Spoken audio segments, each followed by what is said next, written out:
Vous l'avez sans doute remarqué, ce week-end dans plusieurs villes d'Alsace, des militants écologistes ont protesté contre le projet de Stocamine qui prévoit, vous le savez, l'enfouissement de 42 000 tonnes de déchets toxiques sous la nappe phréatique à Wittelsheim.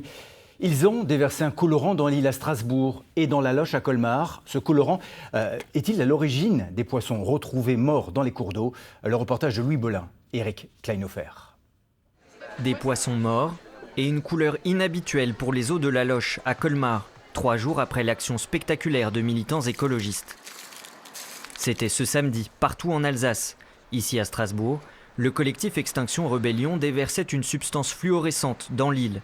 La fluorescéine, un composé aujourd'hui accusé d'avoir provoqué la mort des poissons. Les poissons évoluent dans une eau qui n'est pas naturelle. Ils polluent nos rivières ici de manière à la fois spectaculaire et tout à fait inacceptable. Et nous prendrons les mesures qu'il convient pour que ce type de pollution sur des motifs pseudo-écologiques cesse. Sous le feu des critiques, le mouvement Extinction Rebellion est connu pour ses actions de désobéissance civile. Sur les réseaux sociaux, il se défend en rappelant que la substance déversée est inoffensive. Dans la foulée de cette action coup de poing, des inspecteurs de l'environnement ont été mobilisés pour enquêter. Ils ont procédé donc à plusieurs prélèvements qui pour le coup se sont révélés plutôt conformes. Ils ont fait des relevés de température d'eau, pH, niveau d'oxygène dissous dans l'eau.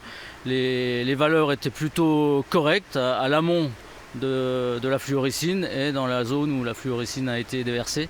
Des poissons morts avaient déjà été signalés quelques jours avant la manifestation écologiste. En cause, plus probablement, une eau plus chaude et moins riche en oxygène, conséquence des fortes chaleurs des derniers jours.